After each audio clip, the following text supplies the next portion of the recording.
In the age of geopolitical realignments, one unexpected bond is quietly reshaping West Africa's future. The renewed friendship between Ghana and Burkina Faso, forged through the leadership of Captain Ibrahim Traoré and President John Mahama. This developing alliance, according to multiple diplomatic briefings reported by Africa Practice and ISS Africa, mirrors a historic partnership not seen since the revolutionary days of Jerry John Rawlings and Thomas Sankara. When Captain Traoré touched down in Accra on 7 January 2025 for Mahama's inauguration, something remarkable happened. As cited in the Africa Report, Traoré received the loudest applause of all African heads of state present, a clear sign that Mahama's new administration was ready to change the tone and substance of Ghana's regional diplomacy. Unlike the previous government under Nana Akufo-Addo, which had a strained relationship with Burkina Faso's leadership, John Mahama wasted no time.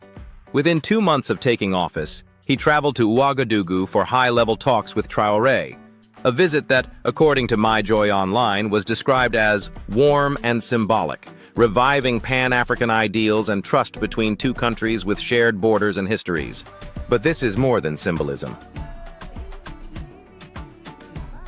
As reported by Graphic Online and Daily Graphic Ghana, both Mahama and Traoré agreed on practical steps to deepen collaboration. Their governments signed a memorandum to expand the trade corridor connecting Burkina Faso to Ghana's ports, improve customs processes, and even extend fuel pipeline access from Tema to Ouagadougou. These steps are part of what Reuters Africa refers to as a new wave of economic pragmatism over ideological isolation.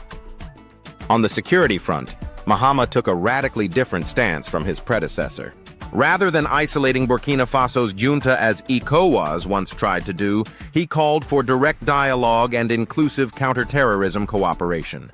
As cited in ISS Africa, Mahama told reporters in March 2025, "Terrorism is like a cancer. If we do not confront it collectively, it will spread."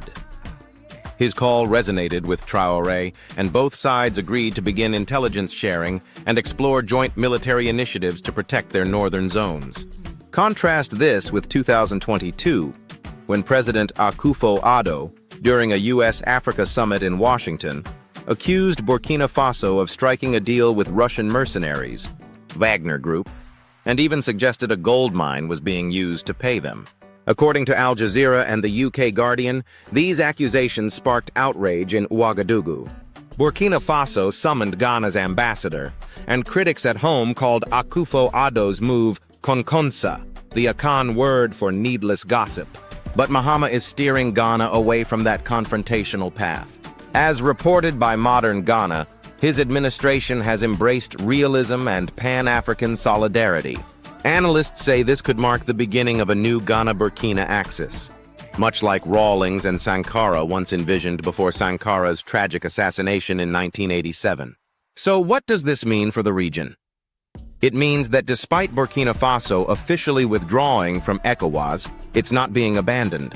Ghana, under Mahama, is taking the brave step of bridging the gap and reminding the world that diplomacy doesn't require approval from Washington or Paris to be legitimate. This rekindled alliance is not just good politics. It is a necessary recalibration for a region facing both external manipulation and internal insecurity. As Africa Confidential put it, Mahama's move to re-engage with Traoré signals a return to African solutions for African problems. If you found this analysis insightful, don't forget to like, subscribe, and hit the bell so you don't miss our next Pan-African Deep Dive. Question for you.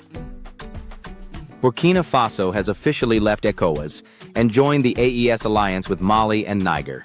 Now that Ghana's President Mahama is building a strong relationship with Captain Ibrahim Traoré, what do you think should happen next?